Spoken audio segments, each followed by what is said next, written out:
Cade Klubnik off to a bad start in the scrimmage? We'll talk about it right here on Locked On Clemson.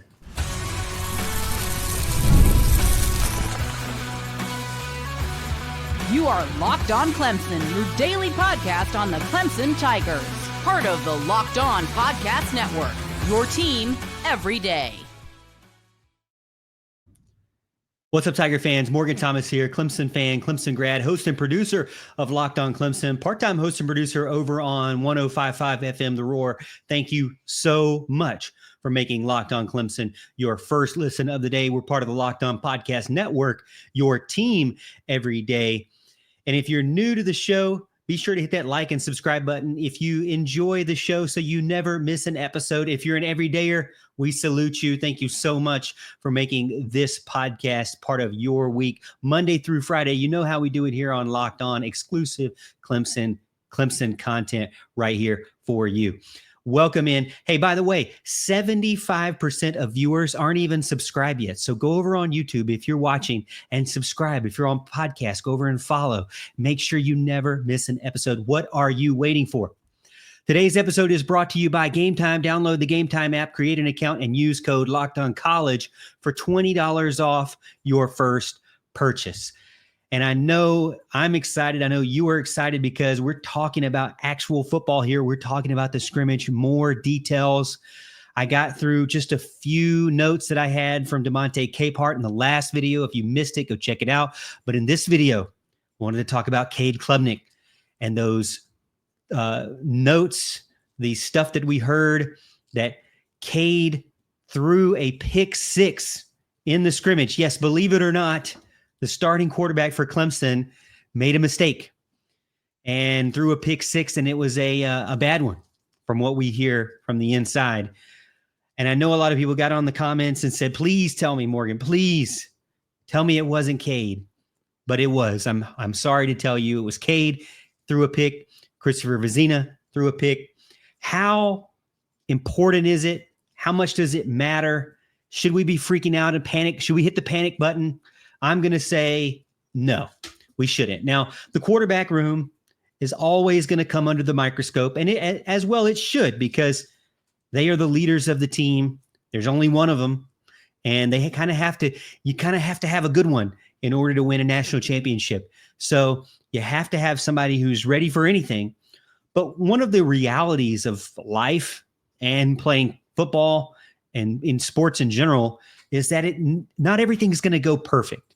Not everything's going to go the way that you designed it, and you're not going to always throw the ball the way you want it or where you want it, and you're going to want to have some plays or maybe some decisions back. The appropriate thing is to not act like they don't happen, but to really figure out, okay, how are you going to rebound from that? Cade's ability to, and any quarterback's ability to stabilize drives after those mistakes is possibly the most important thing that we need from the quarterback position during this fall camp development stage. It is the first full scrimmage. Yes, Cade threw an early pick six, but then what happened next really to me is what was important, because he came back and he answered with a bunch of high-level throws in their goal-to-go situations down at the end zone. And strategic, where there's not a lot of room to make mistakes. You know, I love those short yardage situations because you can't just out-talent somebody. You have to execute properly as a team as a whole when you're in a confined space. And Cade threw some really nice passes within 10 yards or less that showed that he could rebound, shake off that bad pass or bad decision, that interception, and move on with the day. And honestly, as I mentioned before, no matter who it was, when I recorded, it was yesterday's show, I didn't really know who it was, but now Dabo came out and told us that it was Cade and it was CV. And so what I will say is that you want that to happen during this time of fall camp. You want them to make mistakes. You want them to kind of work through those things, because that's what's important. Christopher Vizzina also led a touchdown drive after that with the ones, by the way.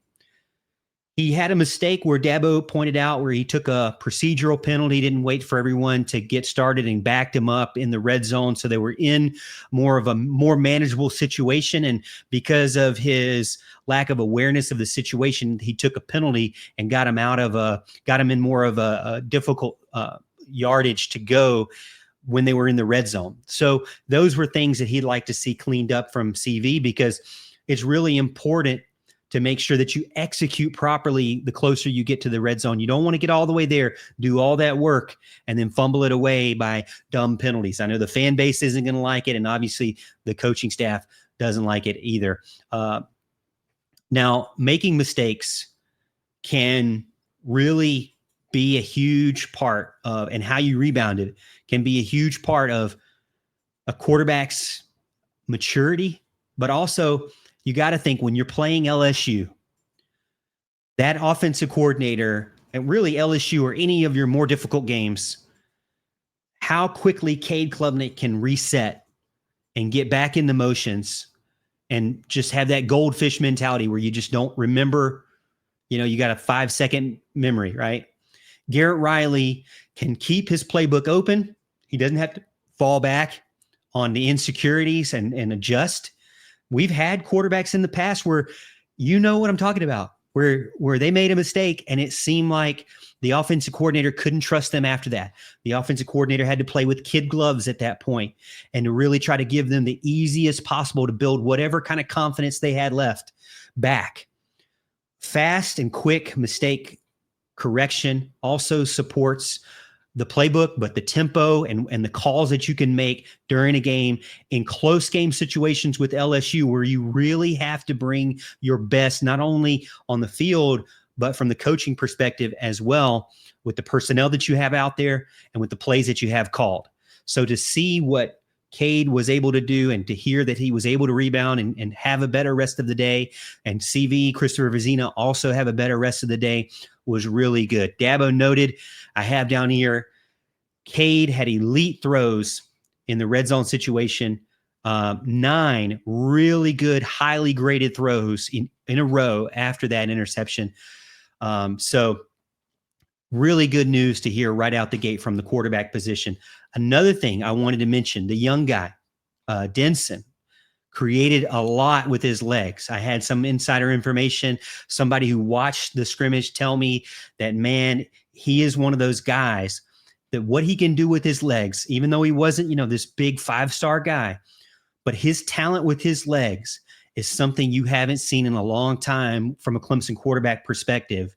And fans, when they see it, it's going to be hard to not demand more of it just because of how exciting it is. So whenever you see him out on the field, even in a backup situation, you feel as if it could be a big play at any moment with his legs because of what he can do moving around.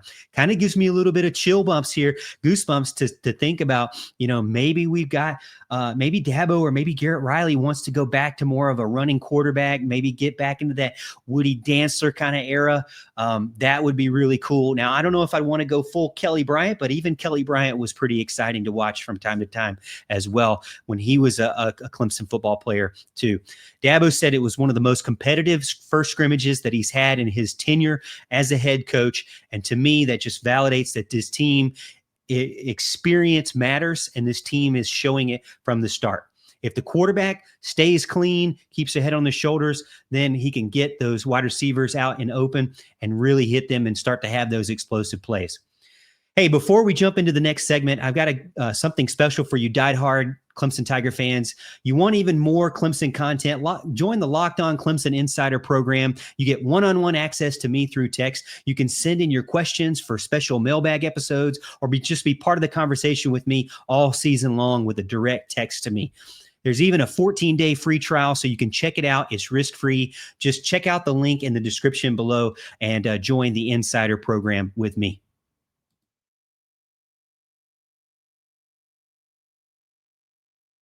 We've all been there, logging on early, waiting forever for concert tickets to go on sale, only to lose your spot for a show you've been dying to see. Live music should be about making memories, not dealing with the stress of ticket shopping. That's where Game Time comes in. Game Time makes getting concert tickets faster and easier than ever. Prices actually drop as it gets closer to showtime, and you can save up to 60% off with their killer last-minute deals. Tired of the endless scrolling to find the best deal? Well, GameZone has zone deals to pick the best seats in the best section for you. No more guesswork. With Game Time, also, the prices that you see are what you pay, no hidden fees. Take the guesswork out of buying concert tickets and show tickets with Game Time. Download the Game Time app, create an account, use code LOCKEDONCollege for $20 off your first purchase. Terms apply. Again, create an account, redeem code LOCKEDONCOLLEGE for $20 off. Download the Game Time app today. Last minute tickets, lowest price guaranteed.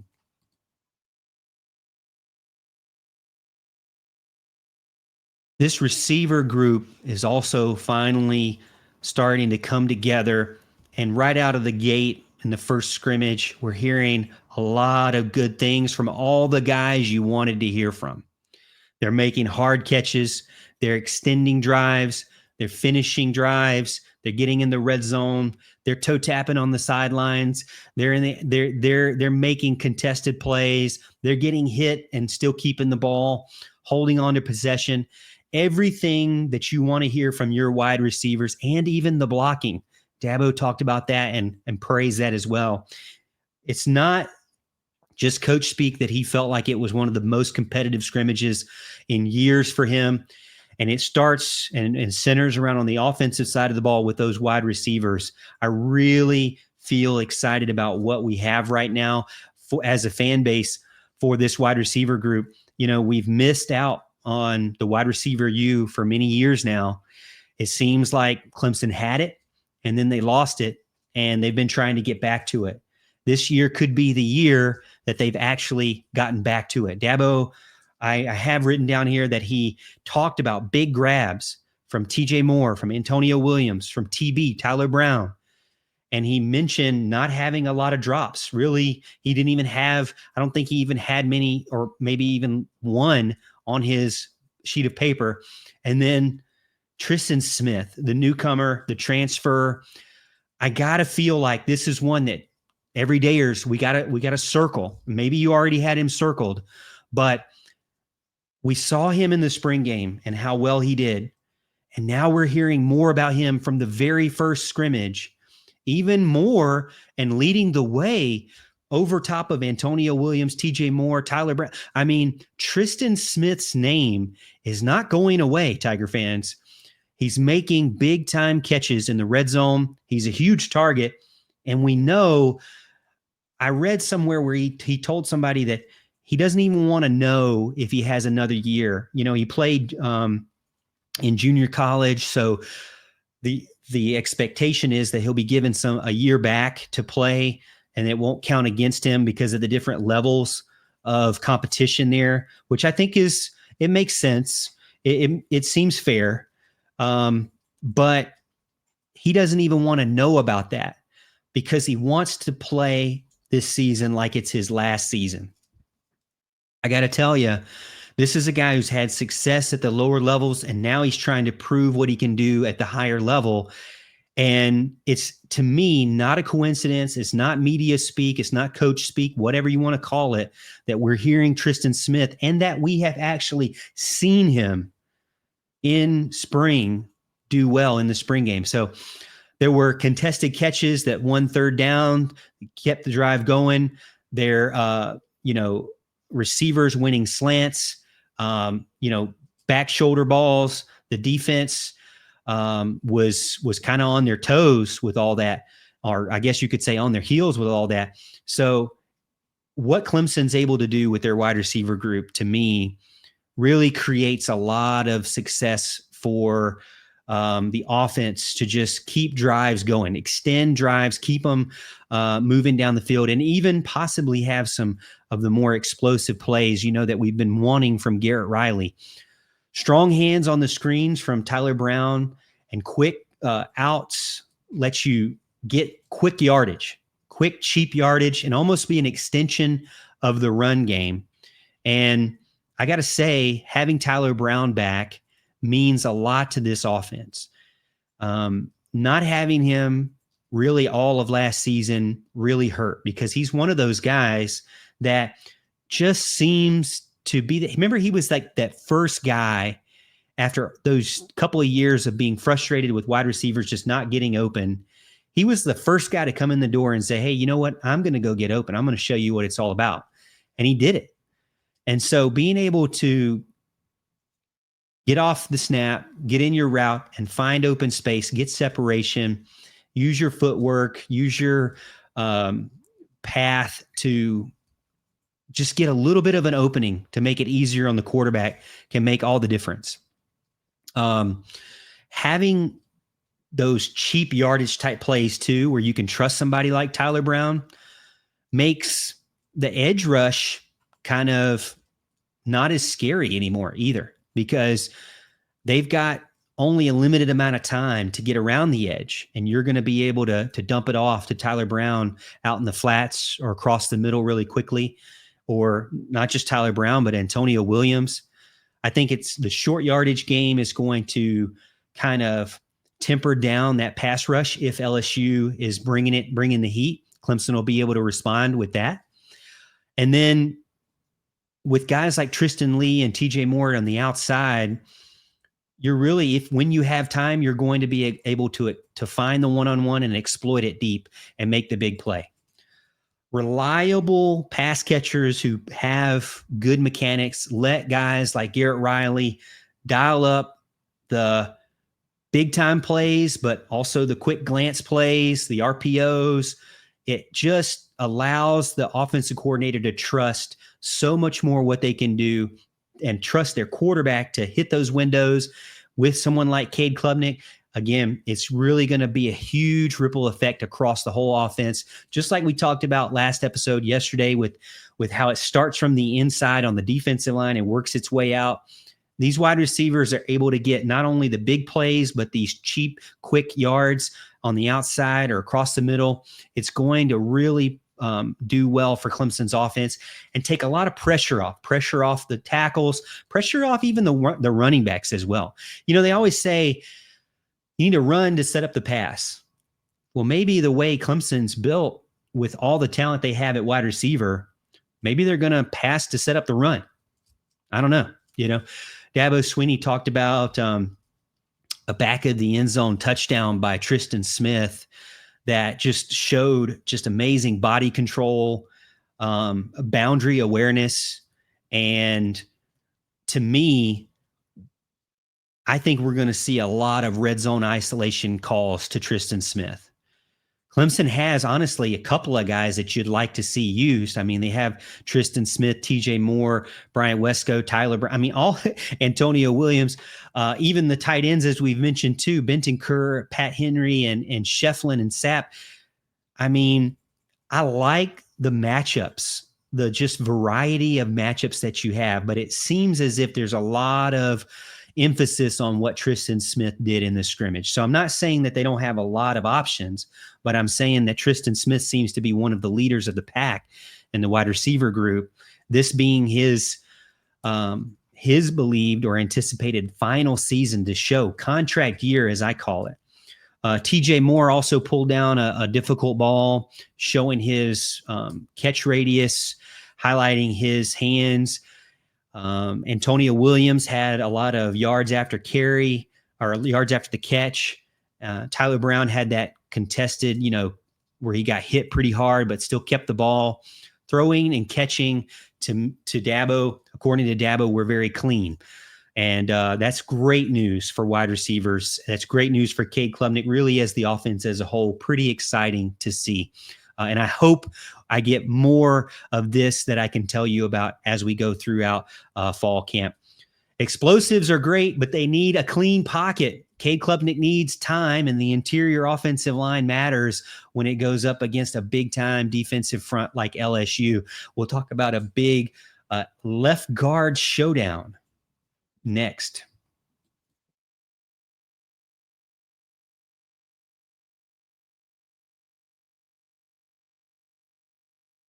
All right. So, we've talked about the offensive line, and I've told you about Dabo mentioned to us he wanted 10. I also told you 7's okay for me, but it seems as if they want that 7 that you're going to see consistently. So the 7 is kind of the number that you're going to see really out on the field the majority of the time. The 10 would be the guys you want to see make it through the whole season and get the majority of the reps. And then I think they have about 15 or 16 guys total. With the 105, maybe they have a couple of guys I'm not accounting for, but the rest of the guys are the more red shirt or developmental guys that still need another year in. When it comes to position battles, left tackle's not it. You're going to have Tristan Lee. Center, Ryan Linthicum. Right guard, Walker Parks. And right tackle in Blake Miller. But it seems as if we're being told that there is a huge position battle between Collin Sadler and Elyjah Thurmon at the left guard position. So Dabo mentioned that he felt they're both the quality to be a starter for Clemson week 1. And depending on, kind of how the fall goes is how one or the other will shape up. Interior line communication, especially with the left guard and the center, to be able to ID the defense, to be able to slide properly, to be able to pass off properly after the snap. Having someone who you can trust and be a steady starter limits the amount of pressure that Cade's going to get, limits the amount of free runners that you're going to get. And you got to feel pretty good about where Clemson is with their offensive line so far this season. LSU is going to test them. I think LSU has probably a rotation of 8 dudes, maybe even more, that you got to feel like that they're going to throw anything they can at Clemson. They've sprinkled in a few transfers. They've got a few homegrown talent guys that were highly recruited. But while LSU still has, for the most part, LSU is an extremely talented front line and an extremely talented team, but not as experienced as Clemson. So that's where, to me, there might be a little bit of an upper hand between the two teams. But getting in guys that you can trust right now and really only having to fill in one spot and have one position battle is probably a relief for Dabo, considering there's been years where you had 2 or 3 or maybe even 4 guys that you didn't know how they were going to shake out. It's been a while since Clemson's had an offensive line that you can truly trust, an offensive line that you can see become multiple guys get to the end of the season and be all conference players. But this year is one of those years that Clemson may very well have it. And they may have a good rotation of guys that are beyond what we've seen in the past with just 5 or 6. We do believe they have 7. I think it's not unreasonable to say they have 8 guys if you add in like Braden Jacobs. And then, some of these younger guys like Ronan O'Connell could get in the mix for that 9th spot. And then the 10th one, to me right now, is still kind of wait to see. But interior offensive line communication, and it really matters. And being able to have an inside offensive lineman to handle any kind of stunts you may get, twists, second level guys like linebackers coming in to try to disrupt things. When you think back to last season, it felt like a lot of those counters and pulls that they did were blown up early, or even some of the inside zone reads were blown up whenever they tried to pull someone. It was because either the offensive lineman wasn't getting into their position properly, getting out of their stance properly. They weren't understanding the assignment, weren't, picking up the proper defender, understanding the play call. So there were a lot of frustrations. A lot of fans said, well, why is Phil Maffa only getting when he runs up the middle, he's only ever getting 1 yard, 1 yard and 1 yard and 1 yard. And it just, I get it. I saw it a lot too. I think a lot has to do with just the maturity level of the inside offensive lineman. And really, when we saw Elyjah Thurmon jump in the mix last season, we saw a little bit of a spark there too. So maybe it's just entering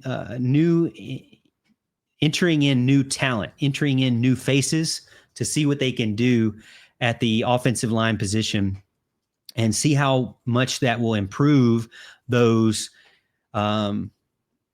inside zone runs. Even against LSU, it's going to be difficult, whether or not you have a great offensive line or not. But you can't go away from it, but you'd want to try to get more than 1 yard from it every single time too. So picking the left guard who can communicate the best, who can win at the first strike, that's going to help Cade Klubnik be more comfortable in the pocket. It's going to be able to help the run game in their inside zones, and it's going to be able to keep the offense out of musts. When the offensive line is clicking and all on the same page, you're not going to get into downs where you have to do something, where it's an obvious passing down situation where you haven't been successful the other 2 downs, and so you have to do something. If the left guard is right, then it could be matched up with those counters that can help open up and lead the way for Adam Randall. So left guard is an extremely important position for the versatility of the offensive line. And honestly, I'm not hating having either one of those guys in the rotation to kind of fight it out, because both of them have proven to me and have reps and have experience already at that position. So whoever wins out, I still think, as Dabo mentioned, you're going to see a rotation of 7. So Thurmon, Sadler, and the other 4 guys that I mentioned, that's going to be your 6. Braden Jacobs be your 7, something like that. Harris Sewell and in the mix as well. That could be your 7 or 8. So Clemson definitely this year has the guys they need to take you deep into the postseason. If they can all stay healthy and all stay on the same page. I think that was one killer for Clemson last season too, is when Elyjah Thurmon went down early after just giving a taste of what he could do, left fans wanting to see more for sure. Hey, thank you so much for making Locked on Clemson your first listen of the day. For your second listen, check out the Portal Show. Brian Smith has the latest rumors, portal entries, and signings. Be the most informed fan on the rapid changes to the college football landscape. Find the Portal on YouTube or wherever you listen to podcasts. To my everydayers, hey, thank you for hanging with me for another day. Hopefully you can stick with me while we get closer and closer to the beginning of the season. And thank you for sticking with me to the end of the show. And as always, Tiger fans, we'll see you tomorrow, and we'll see you at the top of the hill.